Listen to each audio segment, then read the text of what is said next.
Welcome, Edgers. This is Joe Hernandez, your 2020 Metro Edge Chair, and we are here for another round of Your Wow. And this week we do have Dean Rao Unnava with us from the UC Davis Graduate School of Management. Dean, can you give us an introduction? Thank you very much, Joe, and thanks to all the members of Metro Edge. I am the Dean of Graduate School of Management. Before doing this, I was also a marketing professor. So I got my Ph.D. in business administration. Before that, I had an MBA, and before that, I had a degree in engineering. It's a standard path many people take where they start out with something that's technical, and then they slowly start becoming more management oriented.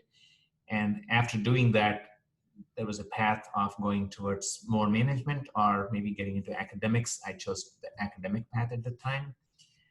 Came to Ohio State and got my PhD, but also stayed back as a faculty member. Did a lot of work, got promoted as a faculty member, but also was in the administration and did a bunch of other things of interest to me. The academic life is very enriching in many ways. It gives you opportunities to experiment with many things, which I took full advantage of. And then when an opportunity opened up at UC Davis, we thought it would be an interesting time for us to get out of Ohio, where we had spent 32 years of our lives, the longest of our entire life in any one place. And 2016 is when I joined UC Davis as the Dean of Grad School of Management. And it's been just 4 wonderful years with great people that I work with here day in and day out. So. Awesome. And I know that a lot of earlier in your life, you spent a lot of time in education, it seems. So what would you have told your 24-year-old self? So that's a good question, because many times I've reflected on this notion of what would I do if I knew everything that I knew and I was 24 or 25 years old. And most times the answer was, I'll do exactly the same thing. I really am fortunate in meeting some fantastic people along the way, learning from them, and having a very enriching work environment throughout, including personal life. Mm-hmm. So the first thing I would normally tell people is that you have to trust in yourself. We are perhaps the worst critics of ourselves, and people are more unkind to themselves than they are to other people. And so first thing to do would be to understand that you have to be compassionate about yourself. You have your weaknesses, but you have your strengths. And so trust in those strengths and make use of them. In terms of your attitude at work, for example, because many of the Edge folks are young professionals, I always tell people to not just do the work, but actually own it. And there's a difference between doing the work and owning it, because when you own it, you're working like it's your company. And therefore, if you don't do what you are supposed to do, the company will shut down. And so there is a passion that you generate when you take ownership of the task. There is a pride that you're working for, not the pay anymore. It's the pride that you get of doing something very well and receiving positive feedback about what you have contributed. And that seems to be a lot more powerful in terms of your output than any monetary reward that comes with any job that you do. So take ownership in what you do. The thing that I also gathered over many years from many companies that I spoke to is that they're looking for somebody who brings a positive attitude to work. There is quite a bit of strife in the world outside. We all go through stresses every day. But I think most people like to see somebody around them who is happy and brings that happiness to them as well. So it's very important for us to keep a positive attitude and bring that positive energy to work, because that makes a big difference in your career path. I do recall having a conversation, or actually a survey of 40 companies, top companies, asking them what is it that they look for when they recruit somebody. And I was thinking they will talk about spreadsheet skills. I was thinking they would say something about financial modeling or business acumen or great SAT scores or something, and all of them basically said the same thing. Does this person have the right attitude to come to work every day? Which was very surprising to me because these were 40 from the Fortune 100 companies that I'm talking to. And all of them are talking about the attitude that you bring with you to work. So that's something that you have to train yourself and bring that to work. And then as you build your career, it's very important to understand that all of us have expectations of what comes to us.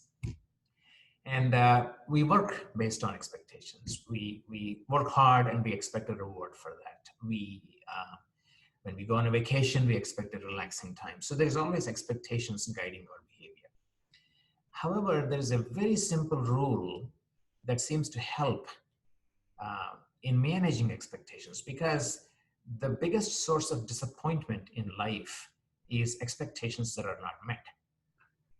And so when you have the wrong expectations, there is a higher likelihood that those expectations are not met. And therefore, you will be more likely to be unhappy. And therefore, how to make sure that your expectations are the right expectations is an important thing to train yourself on. And the way I look at it is a simple rule, which I have spoken to many people around before. It is deserve before you desire anything. So it's not as if you start with your desire and then try to tell them what you can do if you are given something. You actually do something, show them why you deserve something, and when you ask for it, or even without asking, you'll get it. So this whole notion of setting your expectations based on what you have accomplished, and therefore what you deserve, is important than just desiring something. Because all of us want to be a CEO, whatever it is.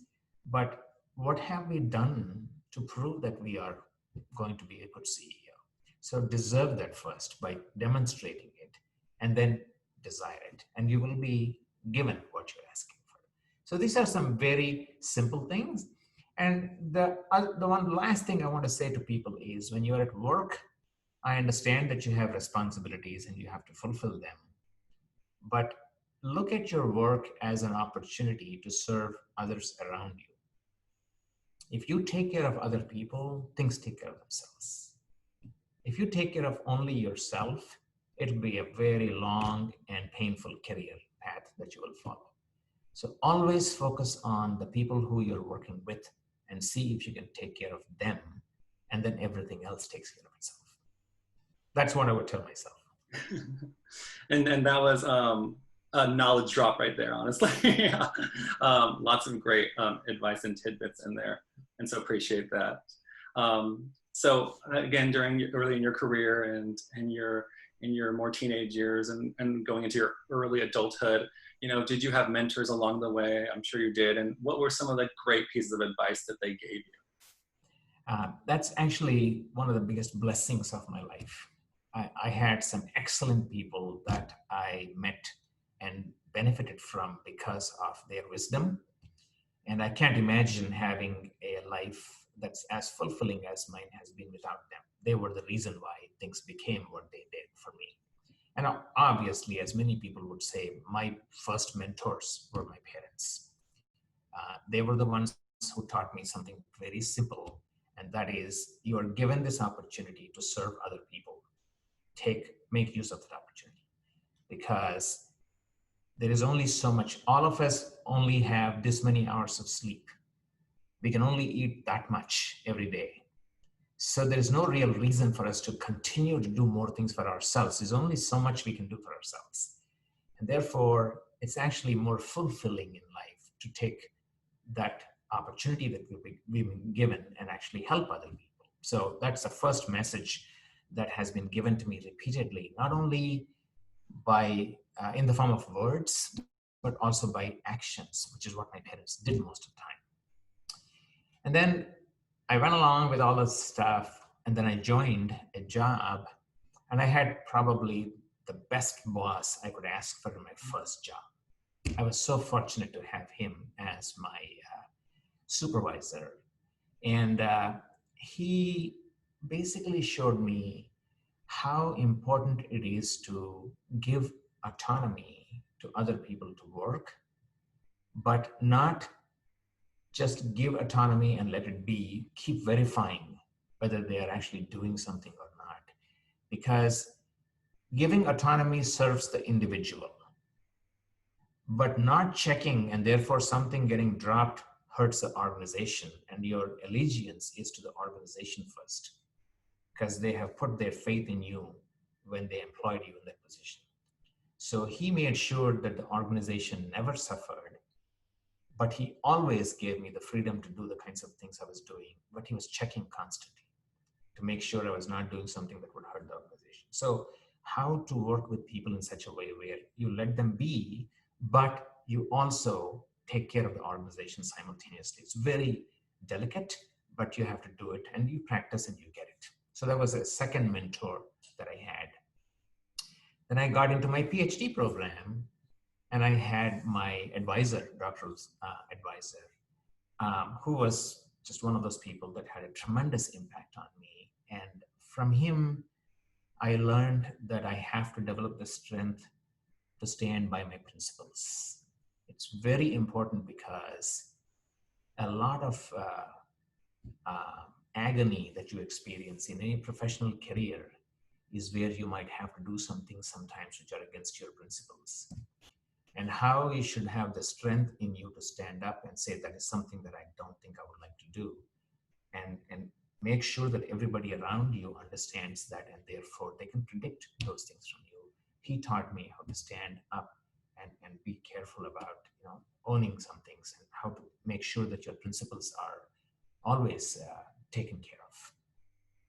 And then I matured over time into a position as an associate dean at Ohio State, and I had a senior associate dean who just was one of the wonderful people that I worked with.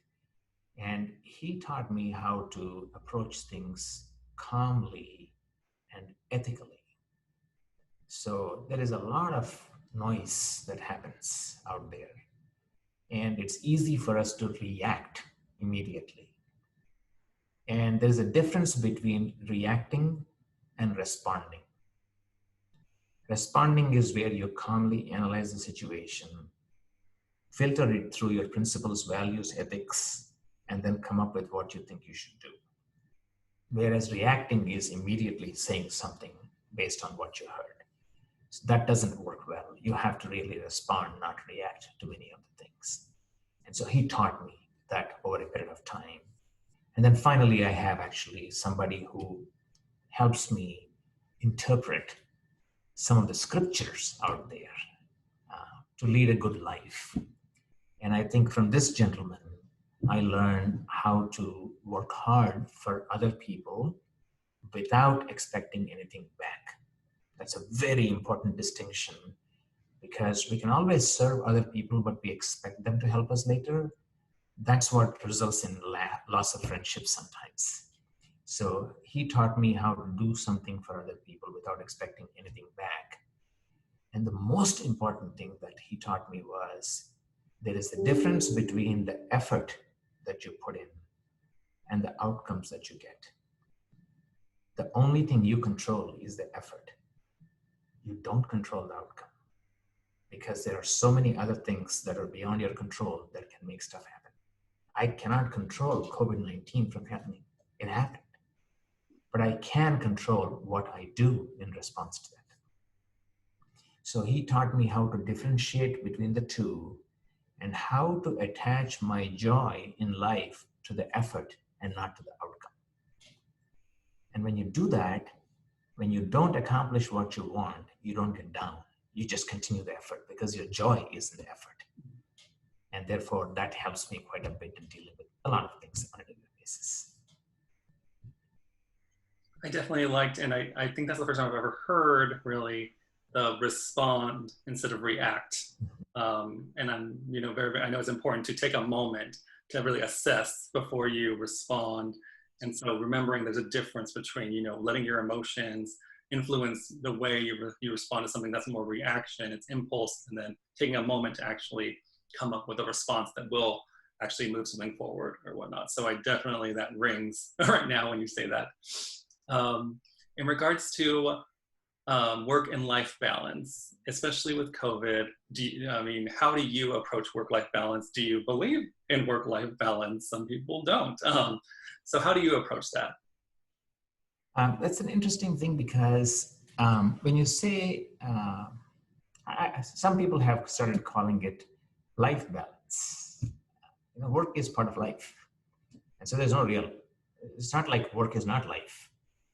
Because if you truly think about your overall career, and you will all experience it, you're too young for this now, but 25 years down the road, when you look back at your career, you will realize that there were several life lessons you learned at work. And therefore, work is life as well. So when you look at it, then you have to make sure that your time at work and your time to do the other things that you are expected to do. And if you have a family, you're expected to take care of your family. And those things are not ignored because they're equally important or more important sometimes. So I think the moment you bring in the other side of not the work, just like at work you have other people, in life you have other people. And that's where I think I have been blessed with a good partner to be with. And she was able to give me the latitude to pursue my goals at work and allowed me to try out some things that I wanted to try out as part of my learning process. And that helps a lot if you have the right partner at home who can give you that encouragement. And of course, in return, you'll also try to do something similar for the other person. And then, of course, there are children, and you take care of them. So whenever there was the time that I had available, I would spend time with my family and do things for them. And then there is, of course, the work where I spent actually quite a few Saturdays and Sundays at work.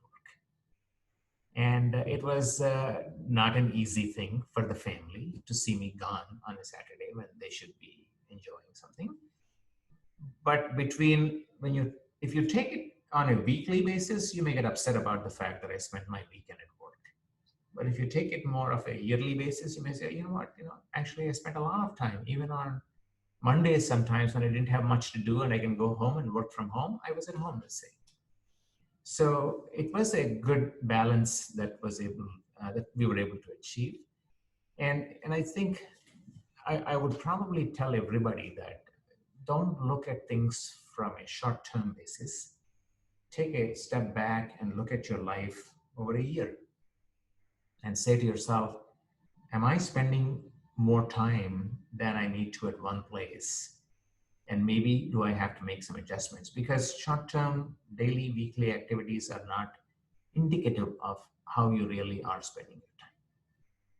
And if you take that approach and try to make sure that you are taking care of your responsibilities, and it's hard. It's hard because you tend to get to home after a long day at work. And at work, you are probably at your best behavior all the time. And that takes a toll on you. And you need to be not so great with, you need somebody to absorb that from you. And that's where home comes in. And then the other person coming to the home also may have gone through a long day. So it's hard, but the positive attitude that we talked about, the calmness with which we approach things, and the basic idea of work is not about me, it's actually about the people around me, will take the stress away from most of the things. I think most stress comes when we are thinking about ourselves and not having achieved something for ourselves. If you put that aside, a lot of stress will be gone. You'll enjoy what you're doing. And then you will balance it out because home is, like I said, just an extension of your life. It's where you are when you finish your work, and then you come back to work from there. So balance is easy to achieve in many cases, especially if you take one step back and look at it more from a self-critical perspective. Am I doing everything that I should be able to do? Because you're evaluated at work, you should evaluate yourself about home. Now, COVID-19 is obviously an interesting situation because it has multiple things that are going on. with COVID. So with COVID, we have first thing that we see with COVID is the health. There are people who are affected in terms of their health, and therefore it's something to worry about. And many people are. And the percentage of people who die after being infected with COVID is higher, much higher than regular flu that we all are accustomed to. So there is the health dimension to it. It's contagious as well. Then there is the fear dimension that has happened. So people are basically afraid that they might get COVID infection. And so that fear is stopping them from doing many things. They're not able to live lives the way they would like to live.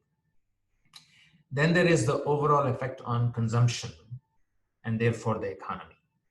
Restaurants are closing and gyms are closing and hair salons are not able to do business. All kinds of things are happening. So there's an effect of COVID on what we consume, and because of that, there is an effect on the economy. Then there is this overall disruption of normal activities. So when you think about having a class in Gallagher Hall, we normally would have up to 70 people sit in a classroom if it's a large class. But now that classroom can only seat 26 people or 27 people.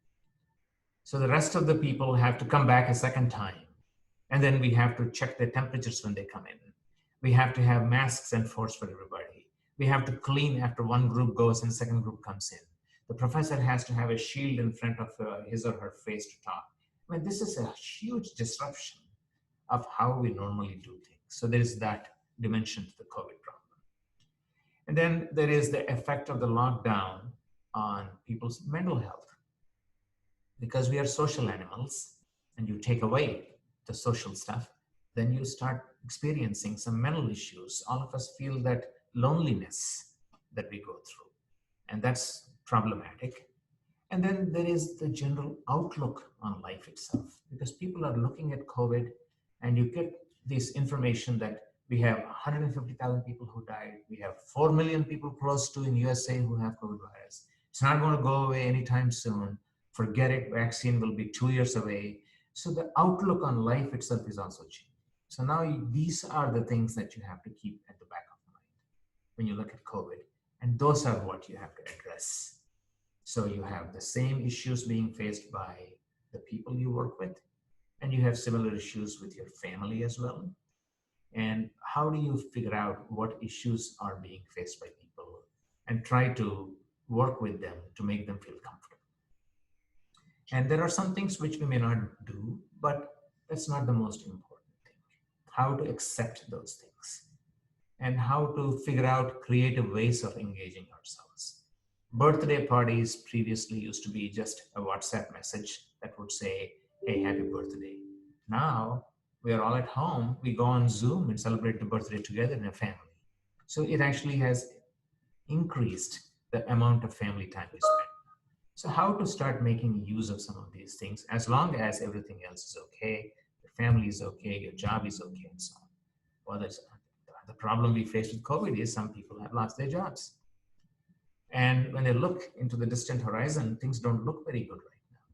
So how to encourage them to start doing other things to just get the skills up for an economy that's coming up in the future? What kind of an economy? An economy where there will be more products coming out that don't require individual interaction, which means computer programming might be important. Delivery services might be important. Netflix-like entertainment things might be important. So those new products are starting to come out more and more. And how do you prepare for that economy where it's not 100,000 people getting into a stadium to watch a game anymore? It's a different environment. So how do I train myself to belong to that economy? What opportunities do I have? Whom should I consult with? Those are the things that people have to be also looking at. So we are looking at all these things and we are helping people out as much as we can in each of these areas.